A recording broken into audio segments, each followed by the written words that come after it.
You knew it had to happen. Members of Congress passing new legislation that would put more than 1 million illegal immigrants on a pathway to citizenship. The bill is H.R. 5038. It's called the Farm Workforce Modernization Act. It provides a process for illegal farm workers to seek a 5.5-year certified agricultural worker status. Those working under that designation could then move on to get a green card. The bill passed Wednesday, 260 to 165, 34 Republicans helping out. Well, joining us tonight is Ken Cuccinelli, Acting Deputy Secretary for the Department of Homeland Security, Acting Director of, you still got to work at the day job, Citizenship and Immigration Services. Ken, great to have you with us. Good to be with Mr. you, Secretary, I can say now. So let's start with this bill, your reaction to it, and why must both parties operate in the dark of night?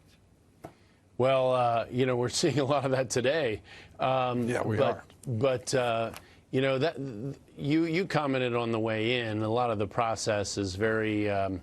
There's a reason the president calls it the swamp. There's a reason people don't even argue with that. Yep. And you know, this has come about. There is a problem we got to deal with about a huge number of illegal aliens who are working in agriculture. I don't. What about everywhere else?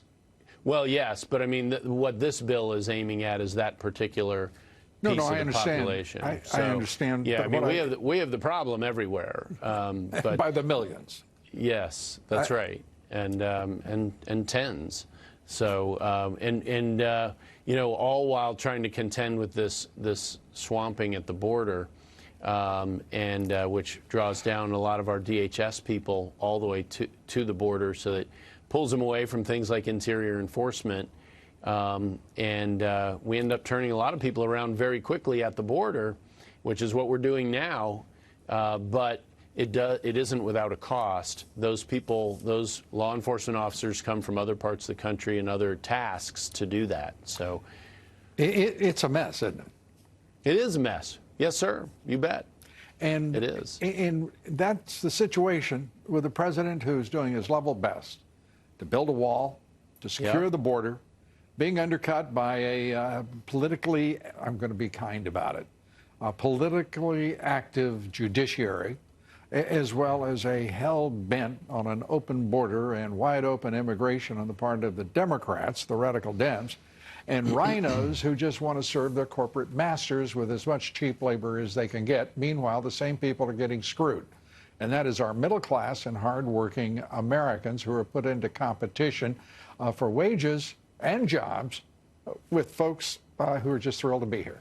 Well, and those are people that this president cares about, and I think that people on both sides of the aisle, I mean, he got a lot of Democrat votes too, because they realized here's a guy who, you know, isn't beholden to any of these interests, and he's willing to come in here and fight this. And a lot of what we're having to do, as you know, Lou, is we have to work within the laws that already exist to pass new regulations. We're winning our court cases when they go through, but we have never seen a president more tied up in knots, or attempted to be tied up in knots, by judges than President Trump has been. He's had more national injunctions than all other presidents combined. We saw another one this week on the wall that affects. It's devastating to our efforts to build the wall. It's over a third of the wall building, almost half of it in terms of effectiveness. Yeah, and now we've seen another preemption by a activist left-wing judge, the district court level.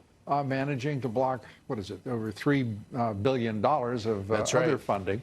It just goes on and on. Should the American people just put up it seems to me we've got two choices at the southern border. Just welcoming the cartels, their drugs, their human smuggling, sex trafficking, or maybe on the other side of it, we just put up a white flag, because that seems to be the effect of where we are. There are people who do want to just hoist the white flag. I will tell you from I don't want to. I'm just saying no. I didn't say you. Are. I said we both know there are people that would like to do that. But since May, we've knocked down the crossings by over 100,000 a month. Catch and release was happening en masse back then because our systems were overwhelmed. That is not happening now. Right. Border Patrol is to be credited. You've heard from Commissioner Mark Morgan. They've done a spectacular job in bringing that to an end in the United States. So, and that's all because of this president without much help from Congress. Without, it seems to me, any help. Ken, thanks so much for everything you're doing. Good We to be with appreciate you, it. Lou.